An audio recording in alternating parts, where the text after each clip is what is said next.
Olá, mais uma atividade, mais uma correção de atividade.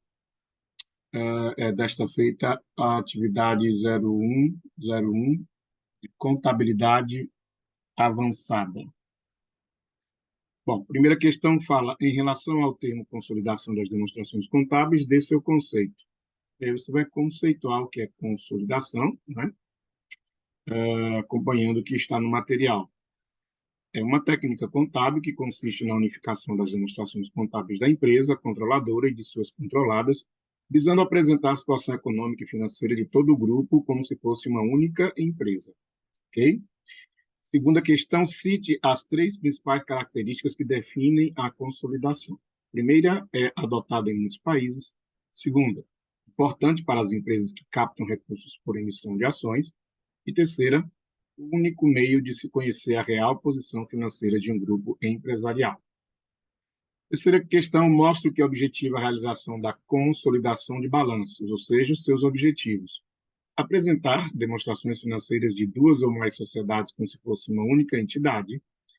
Segundo objetivo, tornar a análise das demonstrações menos trabalhosa e mais eficiente. Por último, priorizar a transparência na divulgação das informações. A quarta questão pede: apresente quais os tipos de sociedades obrigadas a produzir demonstrações consolidadas.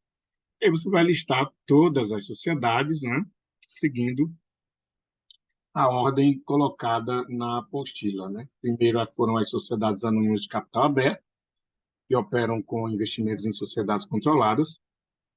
As sociedades controladas em conjunto, são as joint ventures. Depois, a sociedade de comando de grupo de sociedades que inclua a companhia aberta. E, por último, foram obrigadas também as sociedades de capital fechado e as sociedades limitadas. Esta última aí, pelo CFC. Quinta questão, reproduz a análise de caso estudada em sala de aula. Então, para a gente poder conhecer a análise que a gente estudou, né, o estudo de casos que a gente fez, a gente vai reproduzir aqui o que aconteceu. Né? Primeiro, a empresa Alfa tinha esse balanço, aí vocês vão colocar que ela tinha um caixa em bancos de 20 mil, estoques de 150, terreno de 150, edifícios de 200, máquinas de 30 mil e um total de 550 mil. Passiva, ela tinha fornecedores de 130 e contas a pagar de 70. No patrimônio líquido, o que acusava? Um capital social de 390, porém, um prejuízo acumulado de 40 mil. E aí, totalizando os 550 mil do lado passivo, fechando o ativo e passivo. Ou seja, a situação dela não estava muito boa, né? Ela tinha 40 mil de prejuízos e, desta forma, não atrairia nenhum investidor. O que ela, então, fez? Né? Bom, antes disso, a gente também preenche a demonstração para apresentar os 40 mil negativos. Né?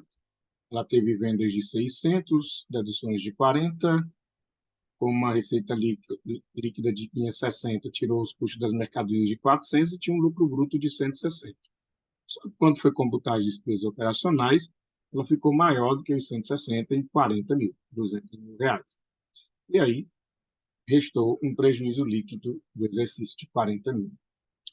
E aí ela constituiu uma empresa chamada Ômega, integralizou um capital de 10 mil, ou seja, ela aplicou, né, 10 mil para constituir a empresa, como ela é controladora de 100% da empresa. Em seguida, vendeu um terreno dela de 150 mil, que está lá no balanço inicial dela, por 350 mil a prazo. E aí pediu para você preencher, né, os dois patrimônios líquidos depois dessas atividades. De Ômega, ficou os 10 mil aplicados em Caixa Banco, 2 mil em material expediente 8. Ficou um terreno de 350 mil, que havia sido comprado de Alfa, totalizando um ativo de 360. Contra um passivo de 350 de contas a pagar, que foi o terreno comprado a prazo de Alfa, o capital social de 10 mil, que foi o valor que a Alfa constituiu Ômega, totalizando também no passivo 360 mil. Agora, o balanço patrimonial de Alfa depois dessas operações. Então, ó, o ativo modificou apenas o terreno, que deixou de existir o terreno de 150, o caixa banco, né, diminuiu 10 mil, era 20, ficou 10 mil, E apareceu também um contas a receber de 350, que era o do terreno vendido, há ações na companhia única de 10 mil, né, pessoa controlada, totalizando assim um ativo de 750 mil. Contra fornecedores e contas da parte não mexeu, e capital social continuou os 390, porém, em vez de prejuízo, olha só, aparece então umas reservas de lucros de 160 mil, para totalizar 750 mil de ativo e passivo. Ou seja, tanto os valores do balanço aumentaram, como transformou-se 40 mil de prejuízo em 160 mil de lucros. Porém, como essas empresas elas são de um mesmo grupo, né, o consolidado apareceria os mesmos 40 mil. Mas essa era uma prática que se fazia antes da obrigatoriedade da consolidação.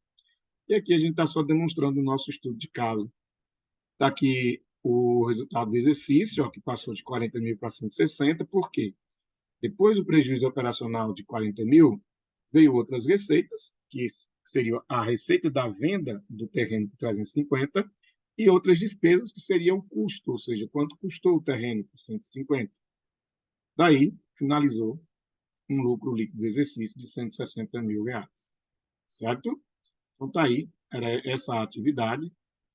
Acredito que é uma atividade muito fácil, né, de fazer, apenas pesquisando pelo material. Até a próxima. Valeu!